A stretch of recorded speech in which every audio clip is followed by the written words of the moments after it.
Hello friends, அஸ்ஸலாமு அலைக்கும். இப்போ நம்ம தர்பூசணியை வச்சு கடல் பாசி தான் செய்ய போகிறோம். வாங்க வீடியோக்குள்ள போகலாம். வீடியோவை ஸ்கிப் பண்ணாமல் பாருங்கள். அதுக்கு நான் பாதி தர்பூசணி எடுத்திருக்கேன். அதை சின்ன சின்னதாக கட் பண்ணி மிக்சியில் போட்டு நம்ம அரைச்சி எடுத்துகிட்டு வந்துடுவோம். அரைச்சதை நம்ம ஒரு வடிகட்டியை வச்சு வடித்து எடுத்துக்கலாம். வடித்து எடுத்துக்கிட்டால் தான் விதையெல்லாம் இல்லாமல் நமக்கு கிளியராக இருக்கும். இப்போ இது அப்படியே ஓரமாக இருக்கட்டும். இப்போ ஒரு பேனை எடுத்துக்குவோம். அதில் 1 டம்ளர் தண்ணி ஊற்றிக்கலாம். நான் ஒரு 10 கிராம் அகரகர் போட்டிருக்கேன். அகரகர்னு சொல்லுவாங்க, கடல் பாசின்னு சொல்லுவாங்க. ஆனால் கொஞ்சமாக தண்ணி வச்சு தான் நம்ம இதை கரைச்சிக்கணும். நல்லா வேகட்டும். வெந்தோன்னா தானாக கரைஞ்சிடும்.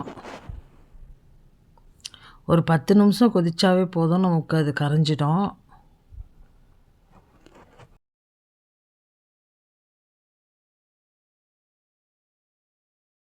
பாருங்கள், நல்லா கொதிக்குது. பாருங்கள், கரைஞ்சிடுச்சு. இன்னும் கொஞ்சம் இதெல்லாம் இருக்குது. அதுவும் ஒரு 10 நிமிஷம் கொதிச்சா கரைஞ்சிடும். பாருங்கள், நல்லா கரைஞ்சிடுச்சு. இப்போ நம்ம 1 கப் சீனி சேர்த்துருக்கலாம். ஏற்கனவே தர்பூசணியில் வேறு நல்லா இனிப்பாக இருக்கும். எனக்கு இது 1 கப்பு போதுமானது. நல்லா கரைஞ்சிடுச்சு பாருங்கள். கொஞ்சமாக தண்ணி ஊற்றுனதுனால நமக்கு சீக்கிரமாக வேலை முடிஞ்சிடும்.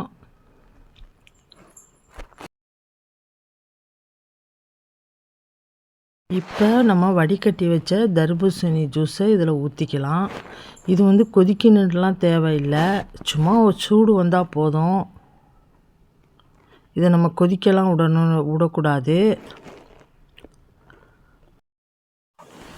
நல்லா சூடு வந்துருச்சு. இப்போ நம்ம இதை ஒரு பிளேட்டில் இதை ஊற்றிக்குவோம். பாருங்கள், சீனி, ஏலக்காய் பொடி எல்லாம் போட்டேன். எல்லாம் கரைஞ்சிடுச்சு.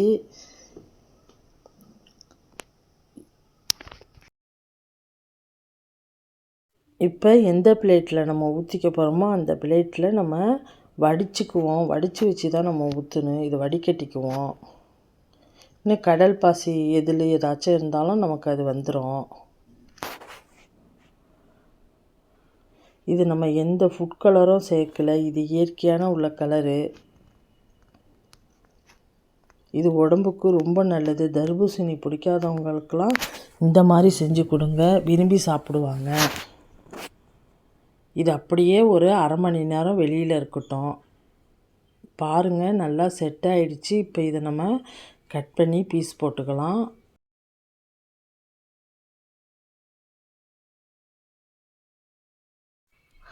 பாருங்கள், பீஸ் போட்டாச்சு. இந்த பாருங்கள் எவ்வளோ நல்லா இருக்குன்னு. இந்த மாதிரி தர்பூசணி பிடிக்காதவங்களுக்கு கூட இந்த மாதிரி நம்ம செஞ்சு கொடுக்கலாம். இது ஃபுட் கலர்லாம் சேர்க்காதது, உடம்புக்கு ரொம்ப ஆரோக்கியமானது.